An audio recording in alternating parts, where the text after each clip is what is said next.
Oke, Assalamualaikum warahmatullahi wabarakatuh. Jadi pada kesempatan kali ini saya akan menjelaskan tentang tata cara melakukan pemrosesan untuk citra satelit thermal infrared yang pada kali ini akan menggunakan software QGIS. Untuk analisis temperatur, maka yang akan saya gunakan adalah citra satelit band 10 dan juga band 11. Yang akan kita lakukan nanti adalah untuk mengukur brightness temperaturnya, bukan kinetic temperatur. Ya, beda ya.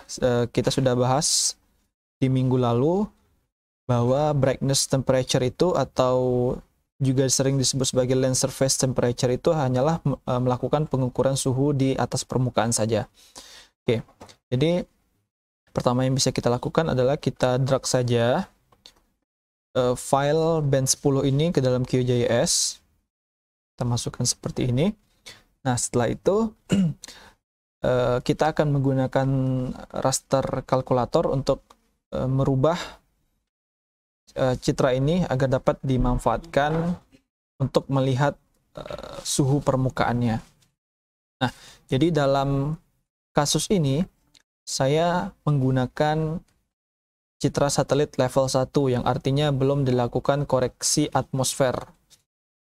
Memang kita sudah bisa mendownload secara langsung yang level 2, tapi dalam kegunaan pembelajaran kali ini saya akan gunakan level 1. Sekalian ingin saya tunjukkan bagaimana cara untuk melakukan koreksi atmosferiknya untuk citra thermal ini. Oke. Nah, jadi kita akan melakukannya secara manual. Yang saya maksud secara manual adalah kita akan menggunakan rumus-rumus tertentu untuk mendapatkan hasil yang kita inginkan. Jadi kita tidak menggunakan plugin. Nah, hal pertama yang akan kita lakukan adalah mengkonversi citra satelit level 1 tersebut menjadi top of atmospheric radiance, yaitu citra satelit tanpa gangguan atmosferik karena dia sudah berada di atas atmosfer, seperti itu, dengan menggunakan rumus seperti yang telah kamu lihat di sini. Yang mana yang akan kita cari adalah L lambdanya. Dengan menggunakan kalkulasi sederhana, maka kita akan mendapatkan top of atmosferiknya. Nah, jadi ada beberapa variabel di sini bisa kamu lihat. Yang pertama itu ada band specific multiplicative rescaling factor dengan simbol ML. Ada digital numbernya atau Q calibrated, dan juga ada band specific additive rescaling factor atau AL. Nah, semua data ini kamu bisa dapatkan di dalam MTL filenya nanti. Nanti akan saya tunjukkan. Nah, jadi dengan kita menggunakan rumus ini, kita akan mengkonversi citra satelit level 1 kita menjadi EOA radiance. Nah, caranya kita buka dulu raster kalkulator, tinggal di search aja di processing toolbox-nya raster kalkulator seperti ini. Nah, jadi kita gunakan ekspresi-ekspresi tertentu untuk mencari nilai TOA radiance-nya. Nah, jadi gunakan rumusnya yang sudah ada tadi, yaitu sama dengan ML QCal ditambah AL, seperti ini ya. Nah, di manakah letak ML sama AL ini? Jadi kita buka dulu MTL filenya yang pastinya sudah tersedia dengan data citra satelit yang telah kamu unduh. Jadi diklik. Di sini tadi sudah disampaikan bahwa ML-nya itu mempunyai data yang bernama radiance multiband underscore X, yang mana X ini adalah nomor bandnya. Oke, karena kita akan menggunakan band 10, jadi saya akan menggunakan radiance multiband 10. Ya, kita cari saja radiance multiband 10. Ya, tadi ada sangat banyak data di sini ya. Ada radiance maximum band, ada radiance minimum band, azimut matahari, koordinat, waktu juga ada, cloud cover juga ada. Tapi yang kita inginkan adalah radiance multiband. Jadi di sini ya sudah sesuai ya, radiance multiband. Maka yang kita akan gunakan adalah nomor ini atau angka ini. Jadi kita copy saja, Ctrl C, copy. maka kita letakkan di expression. Nah, selanjutnya masuk ke dikali dengan digital number-nya, yang dalam hal ini berarti dikali dengan data ini. Oke, nah seterusnya kita ikuti rumus saja, ditambah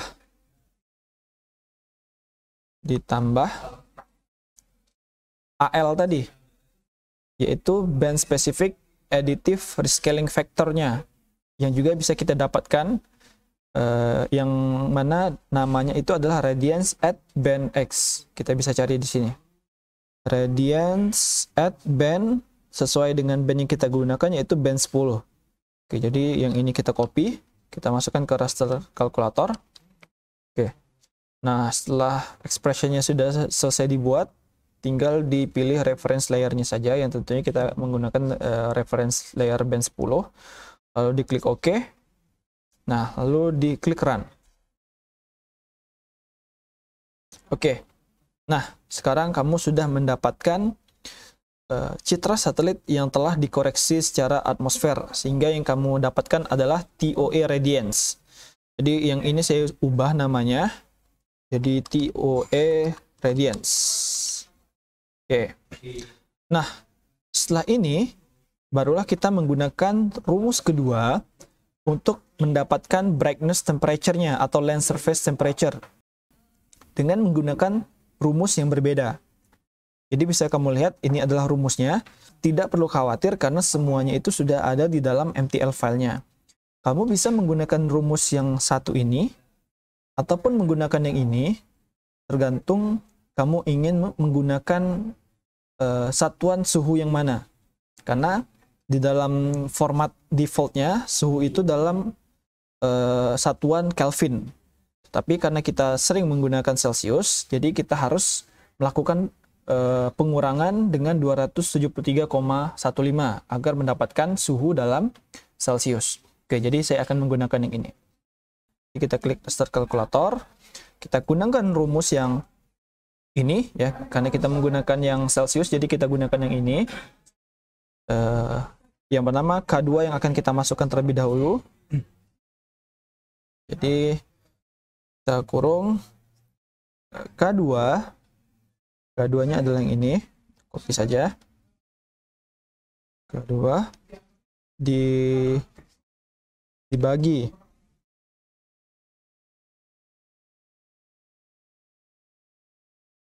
ln K1 per lambda. K1-nya ini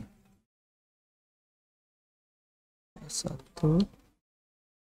per L lambda, yang mana L lambda-nya ini adalah TOA radiance yang sudah kita cari tadi. Jadi di double klik, lalu dalam kurung lagi ditambah 1. Oke, ini kurungnya 1, tambah ini kurungnya 1.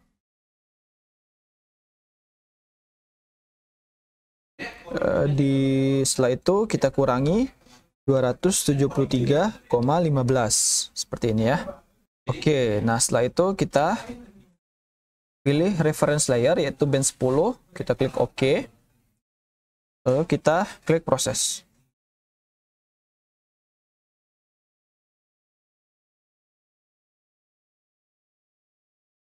Ya, tidak perlu waktu lama, kita sudah mendapatkan lens surface temperature. Jadi yang ini saya ubah namanya menjadi LST atau lens surface temperature. Nah, apa yang bisa kita lakukan agar datanya bisa kita lihat?